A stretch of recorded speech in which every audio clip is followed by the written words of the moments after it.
Good afternoon, Lisa. Good afternoon, Andrew. It is the afternoon, It isn't is it? the afternoon, yes. I'm all of a fluster. I don't Okay. know where I am. I just had to set the time on the camera. So Okay, so you should know what the time is, it's really. been so long since we used it. The camera says we're in Paris. Okay. I don't know why it thinks that. We're not in Paris. Anyway, as it says on the description, episode 51 of Around the Archives is available. Yes.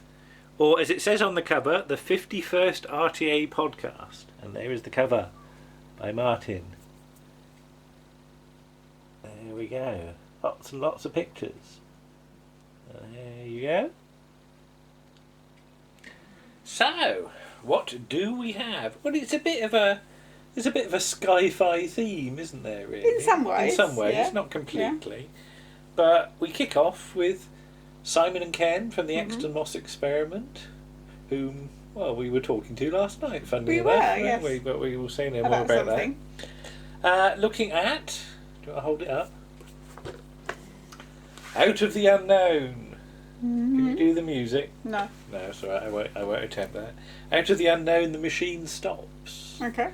And Simon will shake his fist at me if I admit that I've never actually seen the machine stops.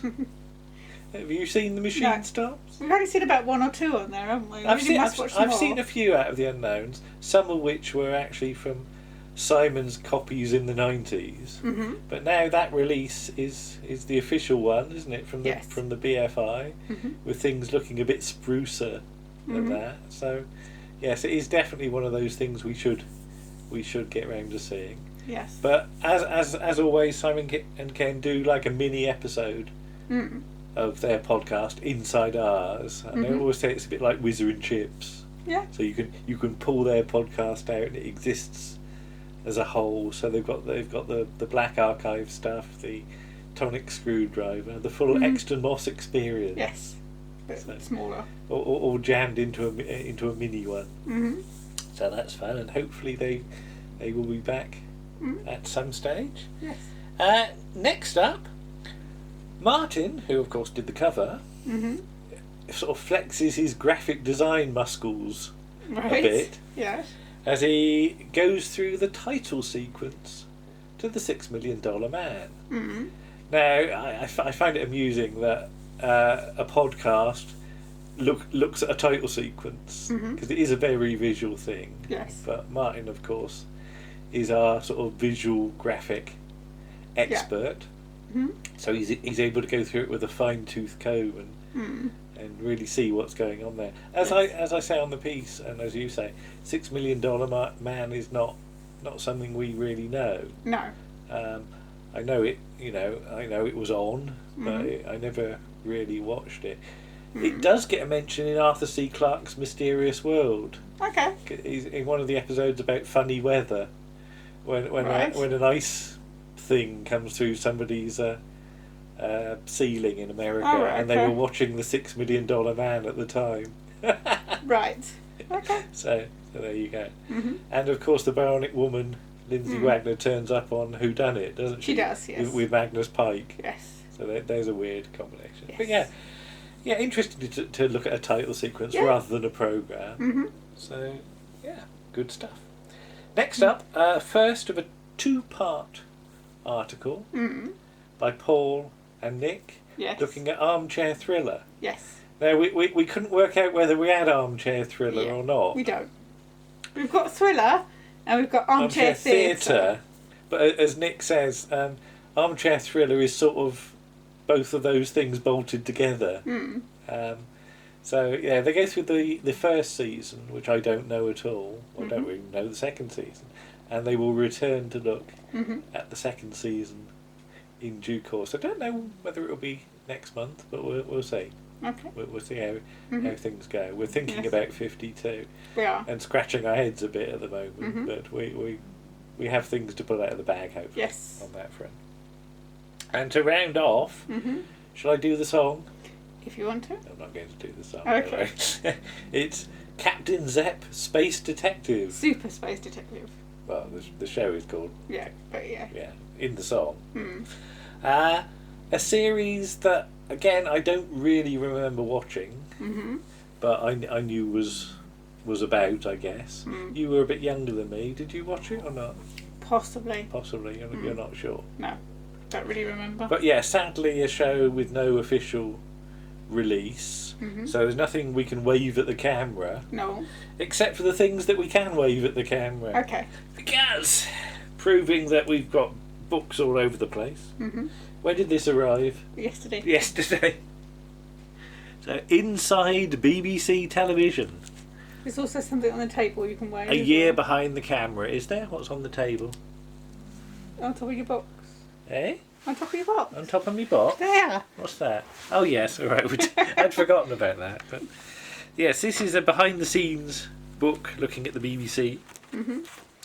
And there is a section on Captain Zep. And according to producer Christopher Pilkington, Captain Zep is an honorary role which you mature into. It's a bit like being Prime Minister. Is it? Don't know, really. I don't think Captain Zep gets as many things wrong, does he? No. But, so that's young Paul Greenwood. There's some shots of the graphics. And a rather nice photo that we've just tweeted. You can see it put on fuller here.